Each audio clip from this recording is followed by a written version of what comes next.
rever alguns irmãos que eu conheço, pastor, família, pastor Rivaldo. Estou com a minha esposa, a Verônica, meus filhos, Luiz e Caio. Pastoreamos a igreja Abacuá e Vila Moraes, para quem não nos conhece, tá bom? Prazer, somos novos no distrito, faz um ano que eu estou por aqui, tá bom?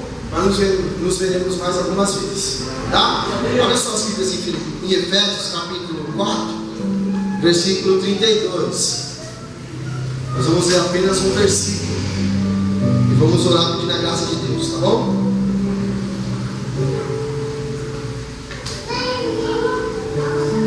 Efésios 4, 32.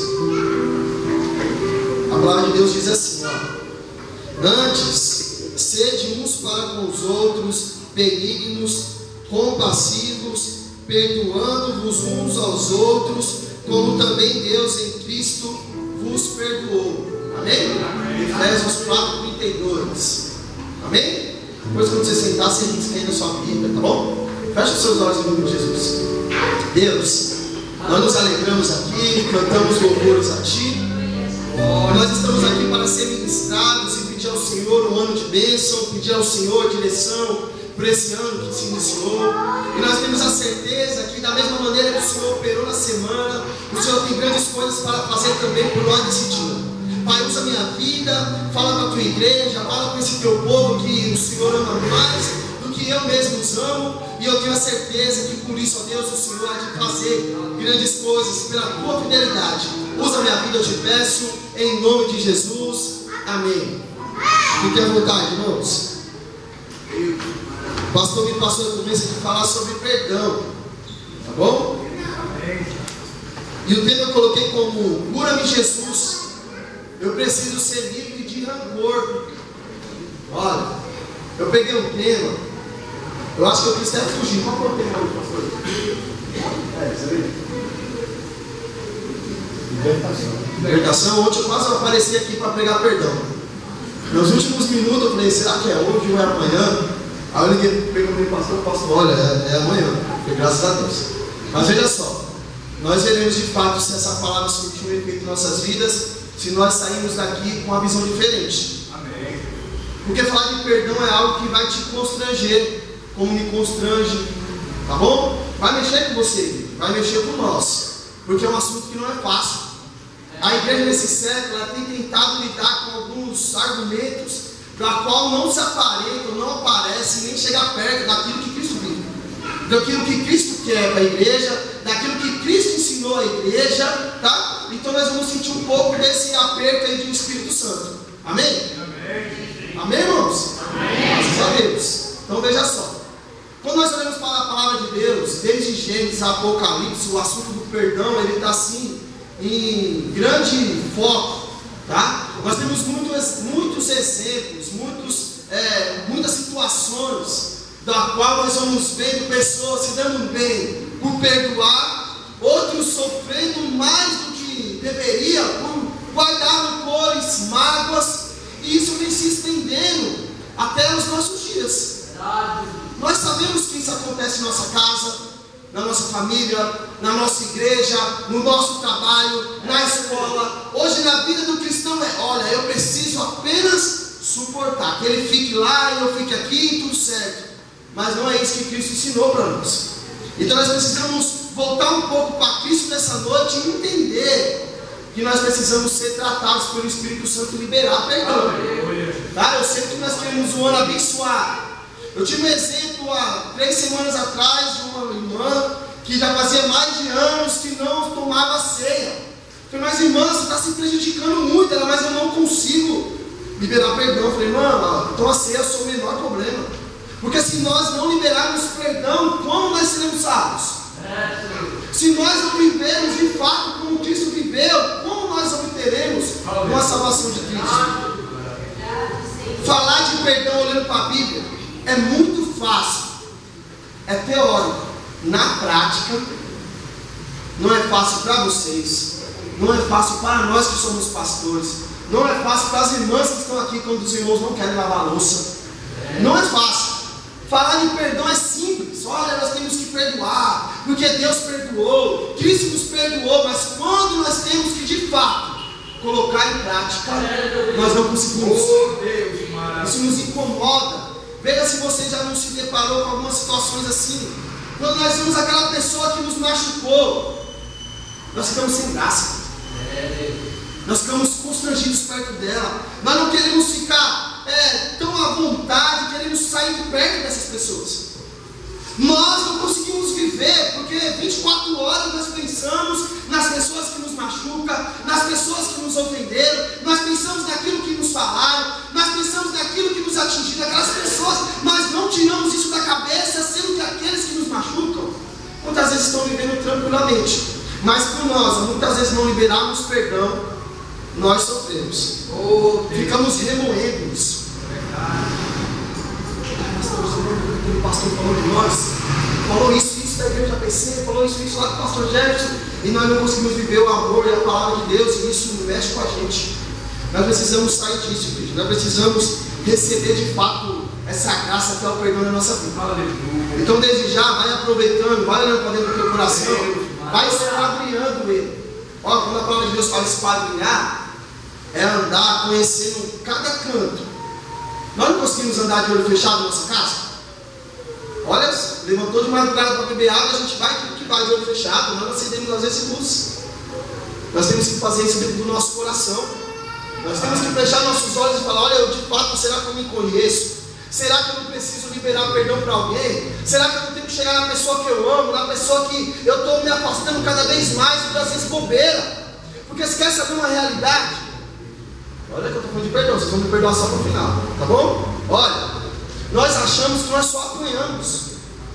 Muitas das vezes, quando nós estamos numa situação de não liberar perdão, nós só conseguimos olhar para nós. Nós achamos que estamos sendo injustiçados, nós achamos que estamos sendo feridos, nós não lembramos também que causamos as mesmas dores. Libera esse perdão no teu coração. Vai te fazer bem, igreja. Vai nos fazer bem. Tá bom? Então veja só, nós vamos falar então em 3 partes, bem rápido. Deus e o perdão, eu e o perdão, e nós e o perdão. Amém? Então se nós trataremos de perdão, nós temos 3 linhas para ser tratados, vertical e horizontal. Tá? Veja o que esse texto diz em Efésios: assim como Deus perdoou vocês em Cristo. Nós não conseguimos entender perdão, nós não conseguimos viver isso sem antes olhar para a cruz, sem antes olhar para Jesus e entender de fato o que Ele fez por nós. Porque nós não éramos pessoas boas, boazinhas, bonitinhas. Hoje nós estamos cheirosos, todos arrumados, perfumados, sendo um bom perfume de Cristo. Mas no momento que Ele de fato se entregou por nós, morreu por nós, nos amou, como nós acabamos de cantar, nós não éramos boas pessoas. E aí, olha só que detalhe, nós ainda não somos. Você já se parou para pensar quantas vezes desejando algumas situações ruins para outras pessoas? Vamos fazer um diagnóstico realista hoje na igreja. Tomara que ela tropeça, meta o nariz no chão para parar de ser mentira. Olha o que às vezes nós desejamos. Que aquele irmão quebre a cara. Eu falei que ia para ele por aquele caminho. Olha só, tomara que ele quebre a cara. Seja que ele seja mandado embora. Eu falei que não era para ele ir para lá. Nosso coração, ele maquina essas situações. Eu estou falando coisas básicas. Olha que muitas vezes nosso coração vai mais longe ainda na maldade. E nós precisamos voltar aqui e entender que mesmo sendo assim, Cristo de fato morreu por nós. Aleluia. Nós somos perdoados. Amém? Você pode se alegrar, porque eu vou pegar alguns textos e você vai ver a importância desse perdão de Jesus. A palavra de Deus nos diz em Efésios capítulo 2 que nós outra hora andávamos nas trevas. Nós éramos filhos das trevas, filhos da desobediência. Nós andávamos segundo esse curso desse mundo. Nós fazíamos aquilo que desaprovava a Deus, e olha, em aspa, ainda fazemos. Mas aí eu quero chamar você aqui comigo na cruz. Quando Jesus Cristo estava naquela cruz, Ele olhou para o céu, vamos imaginar, e falou uma frase que mexe com a gente: Pai, perdoa-nos, pois eles não sabem o que fazem. Será que de fato nós não sabemos o que fazemos hoje?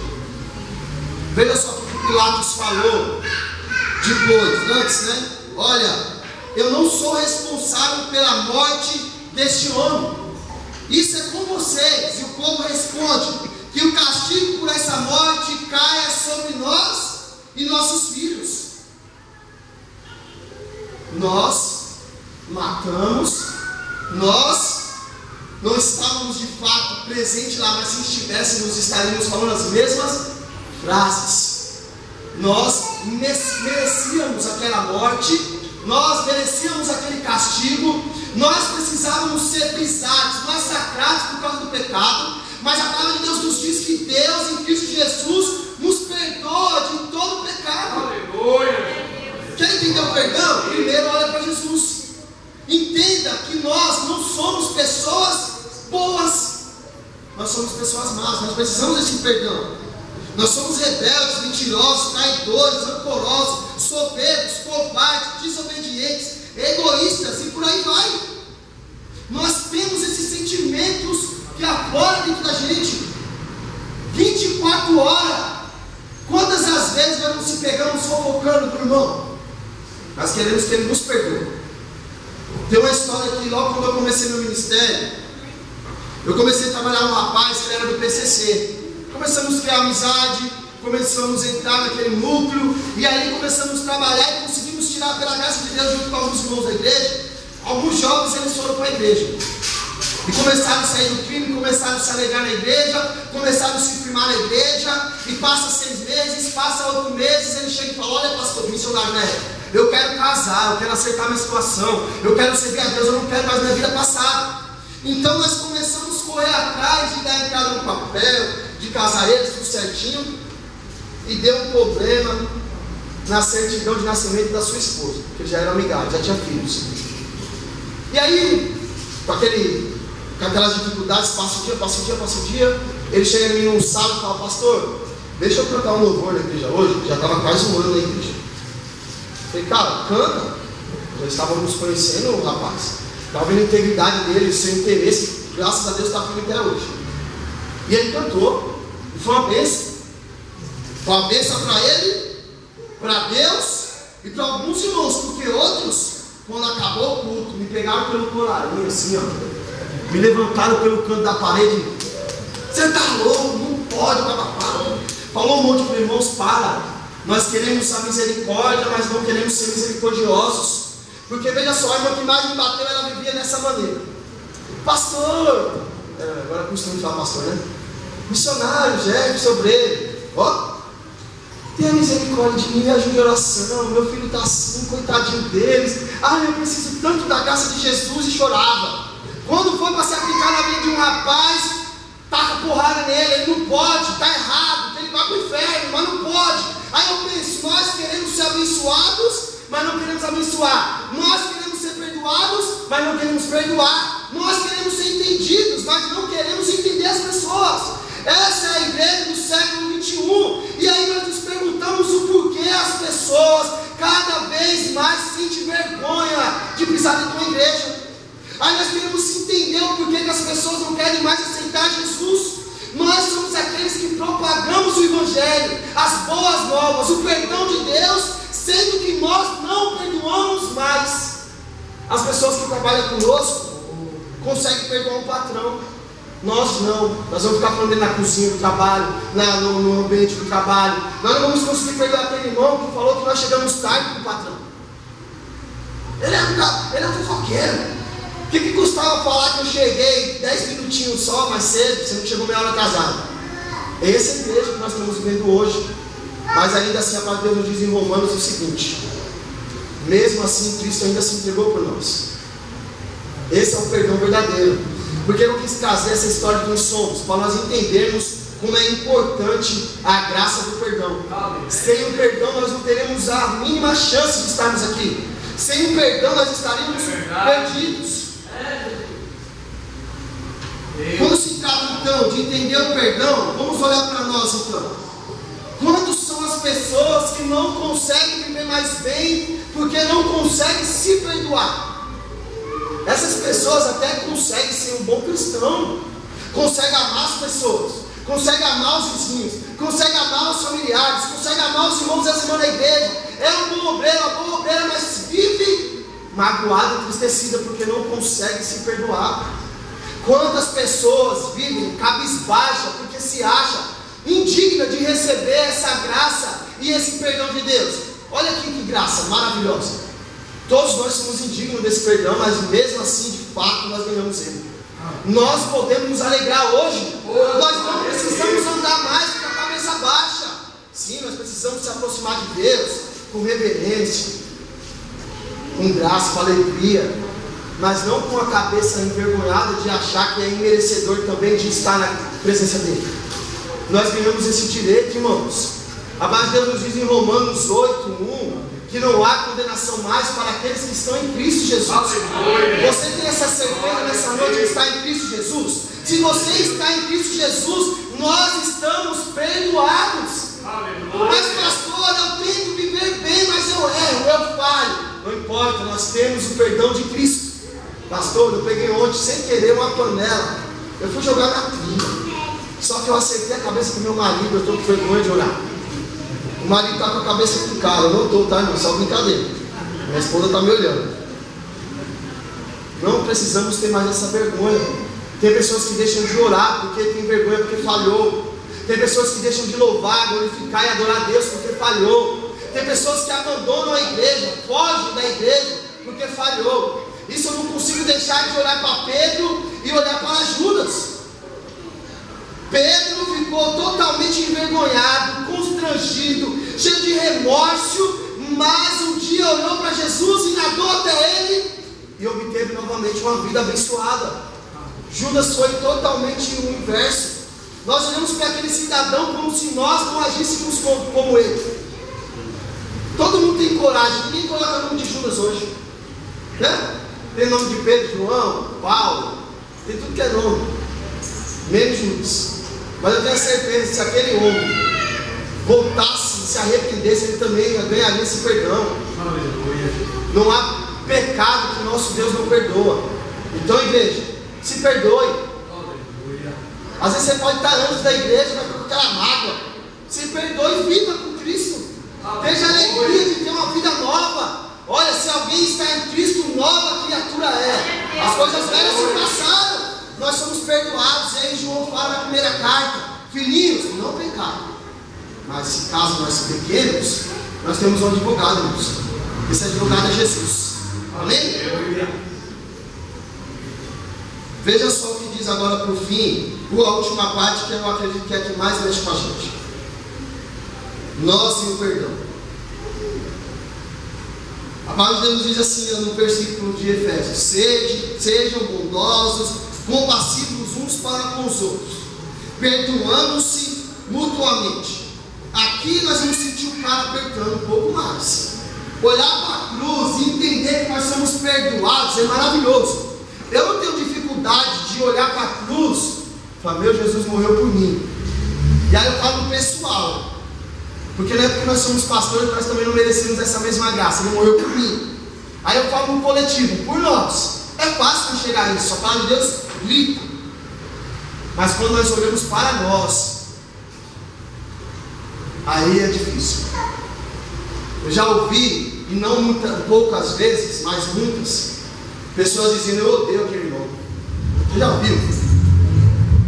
Seja sincero, se você não falou, né? Pense, eu não conheço. Eu falei que no final vocês podem me perdoar e a palavra vai ser bem aplicada. Mas quantos não falam hoje? Eu odeio esse cano. Estou nem aí para ele. Que ele se exploda. Ele lá, eu aqui. Eu não quero ver a cara dele. Mas você perdoa, irmão? Eu perdoei, mas não quero vê-lo. Que perdão é esse? Se Deus fizesse isso conosco: Deus, eu te perdoei, mas sai da minha presença. Mas Senhor, que perdão é esse? Suma. Quantas pessoas agem assim hoje? Cristão, gente. Peguei certa vez um trem, aquele trem de Mauá. Vocês conhecem aquele de Mauá que sai do Brás? Meu Deus, o irmão ali conhece. Aí tem um canto do trem, que é onde só tem 2 bancos e algumas pessoas entram. É perto da porta, tem um ferro e as pessoas sentam. Tem uma jovem sentada, eu acredito que ela devia ser lésbica. Tá? O estilo, a forma, tudo aparentava assim. Então, eu posso estar julgando, eu estou falando pela aparência, tá? Só que na ponta, em pé, tinha duas irmãs. Aí você fala, Jefferson, como você sabia que elas eram irmãs? A saia vinha aqui. Calma que não é para brincar não, às vezes só a veste, mas vocês vão entender. A roupa normal, bem vestida, cabelinho amarradinho. Ah, mas é só a roupa. Mas elas começaram, eu odeio aquele pastor, quando que ele vai sair daquela igreja? E aquela irmã que pagou aquela roupa e tal. E aquele jovem que não sei o que, tomaram aquele sumo da igreja, não sei o que, aquelas pessoas vão atrás dele. E começaram a malhar a igreja inteira. E eu olhando para cima assim, com a boca. A jovem que estava no chão, ficava assim, ó. E elas falavam mal de todo mundo, duas irmãzinhas, falando. E eu falei, Jesus, qual é a imagem que aquela menina está tendo nesse momento? Se ela não ser uma jovem que um dia estava na igreja e saiu, está perdida devido aos crentes como eu e nós que estamos aqui. E querer só a graça, só o perdão. Eu sou bom, eu sou santo. Deus me perdoa, venha e eu perdoo vocês. Agora quando a pessoa me dá um chute na cara, olha aqui, irmão, vou fazer bem assim, vai ser Você vai falar de pastor, não? Nem vou falar que não vale nem a pena citar o nome. Isso não é o que Cristo fez, gente. Isso é perigoso, muito perigoso. Nós precisamos mudar isso. Porque olha o que é o significado de rancor: ressentimento intenso provocado por um ultraje ou uma ofensa que ocorreu na sequência de eventos iniciados no passado. Grande mágoa. Eu vou te falar o perigo do rancor, da falta de perdão, em dois aspectos: físico e espiritual. Tem uma doença que ela é conhecida como psicomática.